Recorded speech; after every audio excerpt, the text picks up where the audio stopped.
Welcome. आज हम आपको मात्र एक सूचना ये देने आए हैं कि हमारे बहुत से बेचारे विद्यार्थी जो छोटी कक्षा में होते हैं प्रमेय रटते हैं। कौन का बराबर कौन गा और कौन पा बराबर कौन खा बोझा ए बी बराबर बोझा सी डी उपपत्ति और रचना से ऐसे कर के रटते हैं। बेचारे भूल जाते हैं, फिर थक जाते हैं। तो ये विषय रटने का नहीं है, ये बहुत ही ये एक तर्कशास्त्र है। जैसे कोर्ट में वकील बहस करते हैं जज के सामने, ठीक वैसे ही है और इसमें कुछ है नहीं। फालतू में विद्यार्थी रटते हैं। अगर हम अब चूँकि अभी हमने अपने चैनल में रेखागणित स्टार्ट नहीं करी है, तो जब स्टार्ट करेंगे विधिवत तो रेखागणित के सारे पद बाकायदा प्रैक्टिकल करके आपके हाथ के द्वारा, इसके बाद ही हम आगे बढ़ेंगे। तो आप केवल एक सूचना मात्र के लिए हम ये आए हैं कि प्रमेय सिद्ध करना कोई हवा नहीं है। ये गणित का सबसे बहुत ही सरल टॉपिक है, बस केवल थोड़ा समझना है। तो वो थोड़ा ही समझना है, इसकी सूचना मात्र हम आपको देने आए। तो चलो चलते हैं। तो यहाँ चलने में ये देखते हैं, देखो ये दो त्रिभुज हैं और ये दो त्रिभुज हैं, ये दो त्रिभुज हैं और ये दो त्रिभुज हैं, ठीक है। तो ये देखो इसकी आकृति भाई, ये देखो मेल खा रहे हैं ना, ये त्रिभुज इससे मेल खा रहा है, ये त्रिभुज इससे मेल खा रहा है, ये त्रिभुज इससे मेल खा रहा है, ये त्रिभुज इससे मेल। तो ये जो है हमारी सम्मिलित त्रिभुज हैं जो मेल खा रहे हैं आपस में। लेकिन मेल खाने से अगर ये कह देंगे क्या ये त्रिभुज इस त्रिभुज को ढक लेगा, तो ये भैया तभी संभव है कि जब इस त्रिभुज के सारे अंग इस त्रिभुज के सारे अंग के बराबर, यानी इसकी जैसे तीन भुजाएं तीन कोण और इसके भी तीन भुजाएं तीन कोण, जब आपस में एक दूसरे के संगत बराबर होंगे तभी तो इसको ढक पाएंगे। तो लेकिन ऐसा नहीं है। जब ये सिद्ध करके दिखाया गया है कि केवल कोई तीन अंग, वो कौन से तीन अंग हैं, वो तीन अंग ही केवल हम ये बताएंगे कि एक त्रिभुज के तीन अंग और दूसरे त्रिभुज के संगत अंग आपस में एक दूसरे के बराबर है, तो त्रिभुज हमारे सर्वांगसम हो जाएंगे, यानी एक त्रिभुज दूसरे त्रिभुज को ढक लेगा। तो बस इतना बताना है। तो इसमें करना क्या है कि बस इतना करते हैं कि जैसे हमारी एक पहली शर्त ये है, और ये प्रैक्टिकली संभव है, वैसा नहीं है, इसको प्रैक्टिकल करके बाकायदा दिखाया गया है और हम आपको करके दिखाएंगे जब स्टार्ट करें। आगे हमारे जब चैनल में ये सब प्रैक्टिकल करके आपको दिखाया जाएगा। तो जैसे मान लीजिए कि जैसे एक त्रिभुज ये है और एक त्रिभुज है, तो एक त्रिभुज का ये भुजा और दूसरे त्रिभुज की भुजा, पहले त्रिभुज की एक भुजा और ये त्रिभुज की एक भुजा और इस त्रिभुज की एक भुजा, इस त्रिभुज की एक भुजा आपस में एक दूसरे के बराबर है, तो त्रिभुज सर्वांगसम होंगे। इसी को कहते हैं यदि एक त्रिभुज की तीनों भुजाएं और दूसरे त्रिभुज की संगत भुजाओं के अलग अलग बराबर हो तो त्रिभुज सर्वांगसम होते हैं। ऐसे ही यदि हम कह देंगे कि यदि एक त्रिभुज की ये कोण और उस एक ही त्रिभुज के ये कोण और उसके अंतर्गत भुजा तथा दूसरे त्रिभुज का ये कोण तथा दूसरे त्रिभुज का ये कोण और उसके अंतर्गत संगत भुजा आपस में बराबर हो तो त्रिभुज सर्वांगसम होंगे। इसी तरीके से यदि इस त्रिभुज की ये भुजा और इस त्रिभुज की ये भुजा और इनके बीच का कोण और ऐसे ही दूसरे त्रिभुज की ये भुजा, यानी ये संगत भुजाएं कही जाती हैं, ये भुजा और ये भुजा संगत भुजा और ये भुजा संगत भुजा और उनके बीच का कोण आपस में बराबर हो तो त्रिभुज सर्वांगसम होंगे। और एक चौथी स्थिति है कि ये हमारा जो है ये समकोण त्रिभुज है। तो समकोण त्रिभुज में तो जब बात समकोण है तो इसका मतलब कि दो कोण तो समकोण है, तो इसके मतलब ये कोण और ये कोण तो इसमें बराबर दिए ही हैं। अब दो दशाएं हो गई, इसकी एक भुजा ये कर्ण और इसका कर्ण, और कोई एक भुजा, जैसे ये भुजा ले लें या ये भुजा लें, आपस में एक दूसरे के बराबर हो तो त्रिभुज सर्वांग सम होंगे। या तो ये भुजा ले लें त्रिभुज की और ये ले लें कर्ण के साथ में, कर्ण के साथ में ये भुजा ले लें और इस त्रिभुज की कर्ण के साथ ये भुजा ले लेंगे तो त्रिभुज हमारे सर्वांग सम होंगे। तो ये बात हमारी प्रैक्टिकली रूप से सिद्ध है। ये आपको क्या कर रहे हैं कि थोड़ी जानकारी के तौर पे बता दे रहे हैं कि जिसमें आप थोड़ा सा भ्रमित न हो। जब हम प्रमेय सिद्ध करेंगे तो इसका हम एप्लीकेशन करेंगे और इसी के एप्लीकेशन के सारे जितनी भी प्रमेय हम सारे सिद्ध करेंगे और कुछ न करना है। नहीं, त्रिभुज की ये जो चार दशाएं सर्वांग समता की हैं, इनको हमें याद करना। याद क्या करेंगे, जब हम प्रैक्टिकल करेंगे ढंग से तो अपने याद हो जाएंगी। तो इसमें कोई ऐसी बात नहीं है। तो चलो चलते हैं, एक कोई प्रमेय लेते हैं।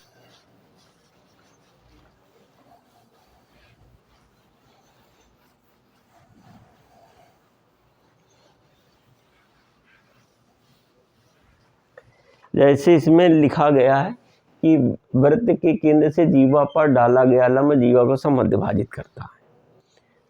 तो ये जो है हमारी एक साधारण प्रतिज्ञा है।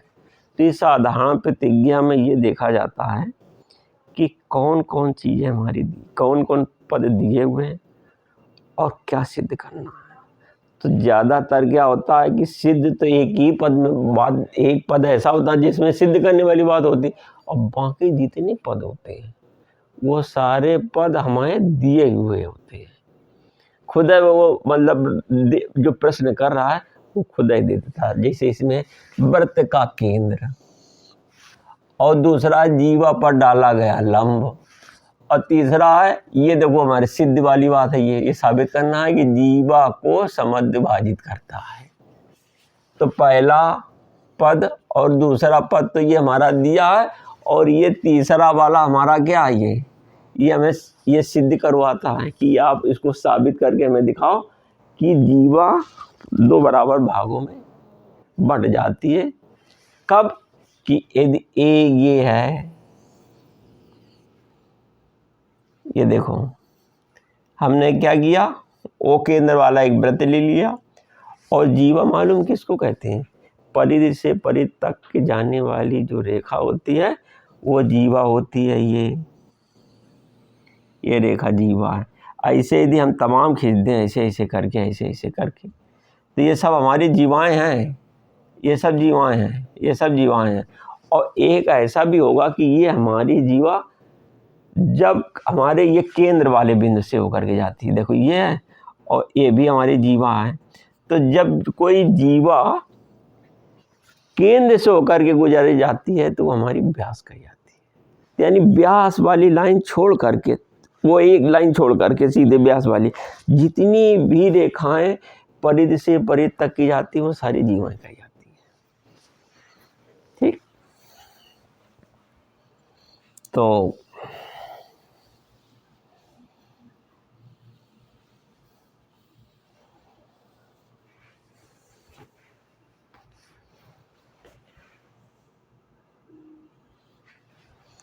दिया है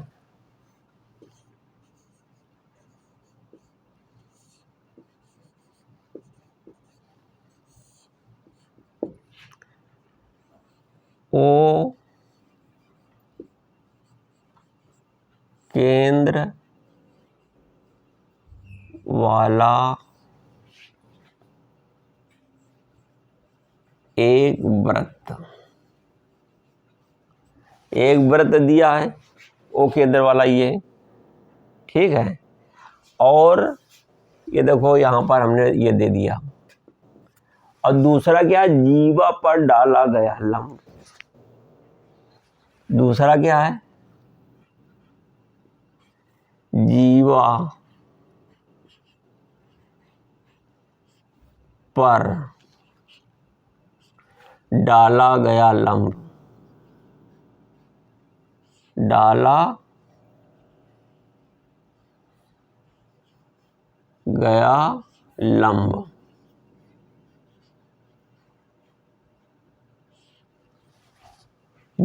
यानी कि क्या दिया है कि ओ केंद्र वाला वृत्त है और जीवा पर डाला गया लंब, तो जीवा AB ये है, जीवा पर डाला गया लंब, तो यानी ये डाला गया लंब OL, डाला गया लंब OL है, जीवा पर डाला गया लंब OL है। ठीक, ये बात समझ में आ गई। ये लंब है जिसमें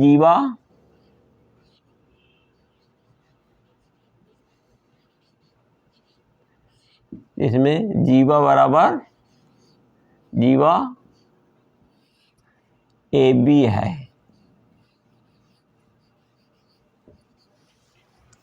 देखो जीवा AB है और उस पे लंब OL डाला गया है, जीवा पर डाला गया लंब OL है जिसमें जीवा हमारी AB है। ठीक, अर्थात इसका मतलब क्या हुआ,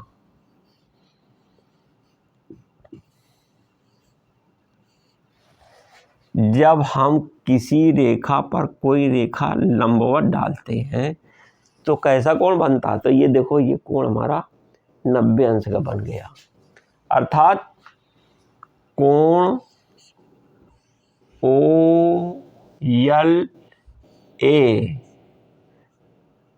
बराबर कोण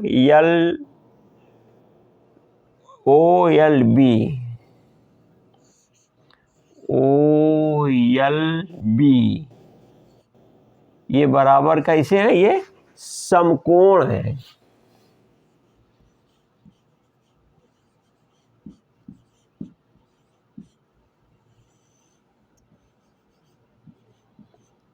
समकोण है, समकोण है। ठीक, समकोण है जिसको हम 90 अंश भी कह सकते हैं। ठीक, ये हो गया। अब इसके बाद है सिद्ध क्या करना है आपको,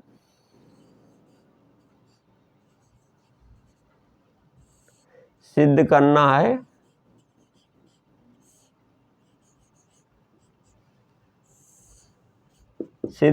है कि कहता है कि जीवा को समद्विभाजित करता है। तो देखो इसी को हम गणित की भाषा में लिखेंगे, जीवा को समद्विभाजित करता है। तो इसका अर्थ ये हुआ कि जीवा AB को 2 बराबर भागों में ये हमारा लंब बांटता है। जब वो केंद्र से जीवा पर लंब डालेंगे तो जहाँ पर ये लंब गिरता है उस बिंदु से हमारी जीवा 2 बराबर भागों में बट जाती है। यही तो बात है। तो हमें है कि सिद्ध करना है कि भुजा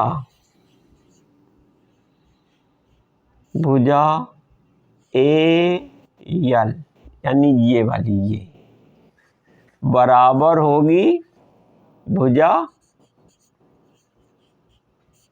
LB। ठीक, ये हो गई। अब इसके बाद ये हमें सिद्ध करना है कि भुजा AL बराबर LB। जब कहा गया कि जीवा को समद्विभाजित करता है, इसका मतलब कि AL बराबर LB।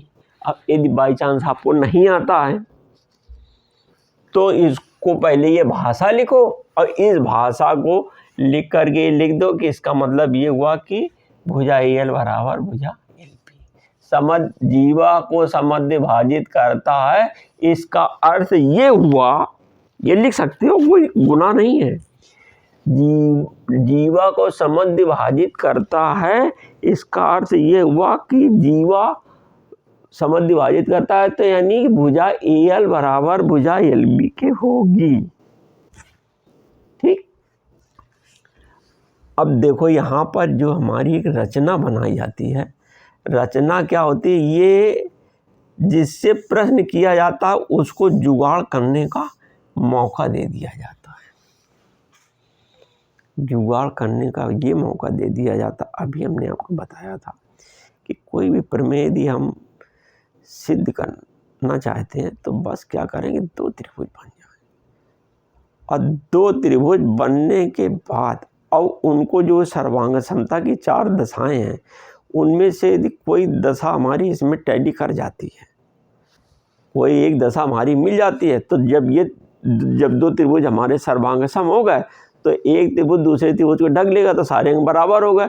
तो जो प्रश्न पूछ रहा है उसको हम दिखा देंगे। तो इसमें करना क्या, केवल तीन अंग तो हमको बताने होते हैं बराबर। पहले दो त्रिभुज बना दिए, तो एक त्रिभुज, जो दो त्रिभुज बन गए तो उनमें से एक त्रिभुज के संगत दूसरे त्रिभुज के केवल तीन ही अंग तो हमें बराबर से बताना है। तो चलो, रचना ओ यल से ओ से लिखें, ऐसे कर सकते हैं, ओ से तथा ओ से ओ बी को मिलाया।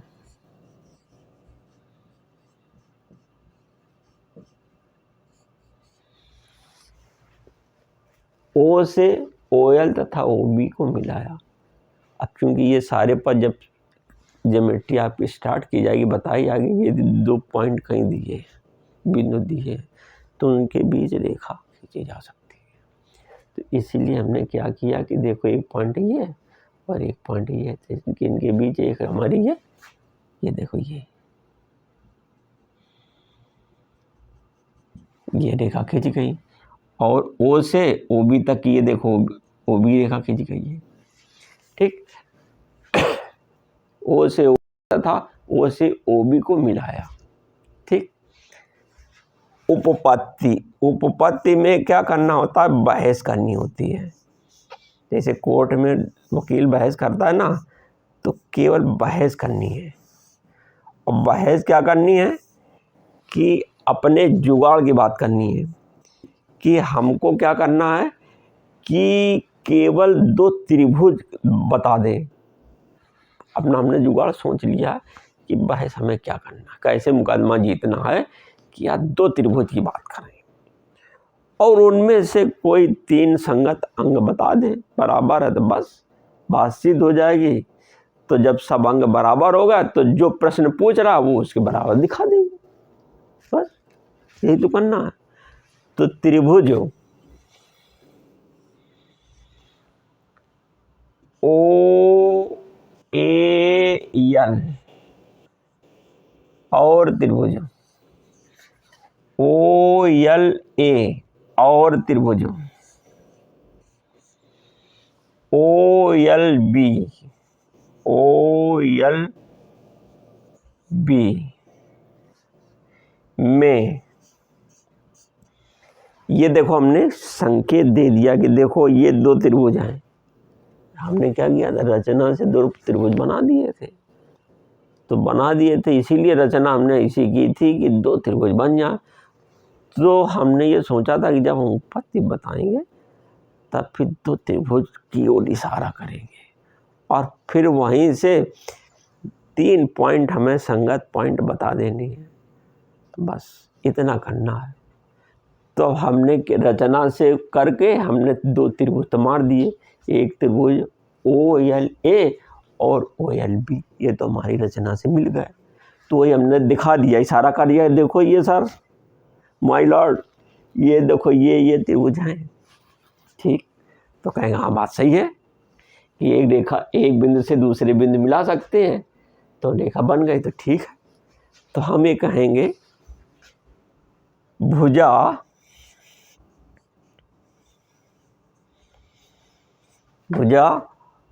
ओ ए बराबर भुजा OA बराबर भुजा OB। भैया ये क्यों बराबर है? जज साहब पूछेंगे भैया क्यों बराबर है, तो कहेंगे सर एक ही वृत्त की त्रिज्याएं हैं, एक ही वृत्त की त्रिज्याएं हैं।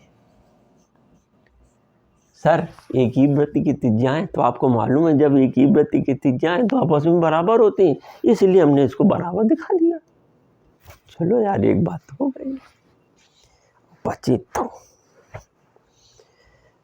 अब बचे दो क्या, तो यार ये तो यार दिया ही था जब हमने जीवा पे लंब डाला था। जीवा पे लंब डाला था तो ये देखो समकोण त्रिभुज है, सारी समकोण बना कि नहीं? वो कहा था ना कि वृत्त के केंद्र जीवा पर डाला गया लंब।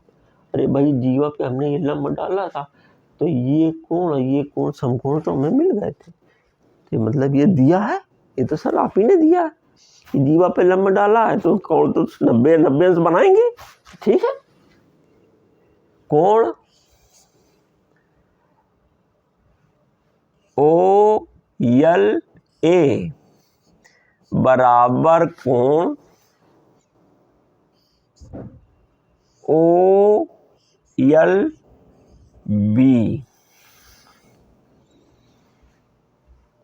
बराबर समकोण।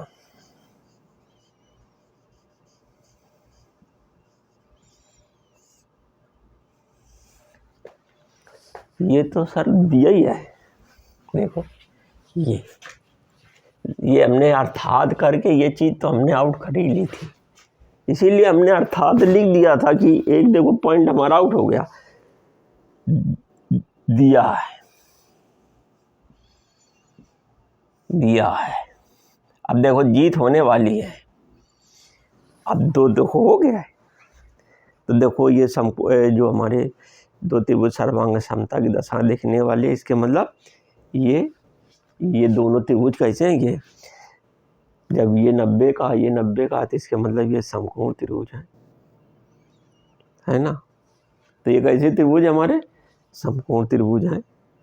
तो जब समकोण त्रिभुज हैं तो ये भुजा यानी कर्ण वाली तो भुजाएं तो त्रिज्या के अनुसार बराबर हो गई, और ये कोण तो दिया ही है, दो चीजें हो गई। अब बस जीत गेम होने वाला। अरे तो जब ये और ये दो त्रिभुज है तो उन दोनों में भुजा OL यानी लंब वाली भुजा, इस OLA में और OLB दोनों में तो है OL लंब है। हो गया, गेम हो गया।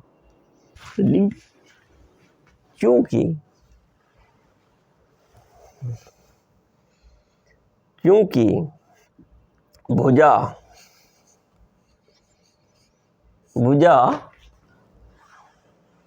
OL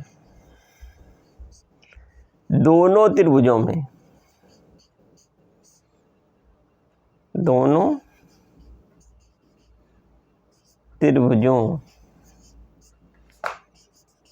में सार्व है। सार्व को लोग कहते हैं उभयनिष्ठ है, सार्व है, कोई उभयनिष्ठ बोलता है, कोई सार्व है बोलता है। उभयनिष्ठ यानी यही तो है, ये त्रिभुज इस त्रिभुज में ये भुजा है, सार्व हो गई। अब यार हो तो गया, अब क्या है, लीजिए सरकार, हो गया, साबित हो गई। 1 पॉइंट 2 पॉइंट और 3 हो गया।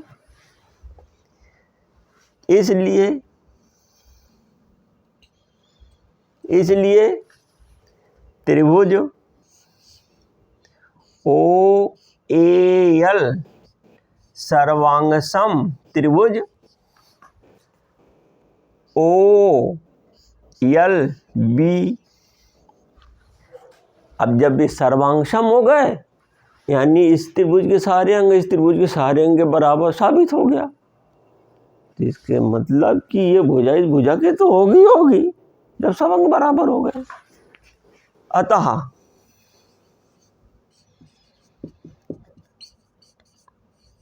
भुजा, यही तो सिद्ध करना था, AL बराबर LB, भुजा AL बराबर भुजा LB होगी। यही सिद्ध करना था।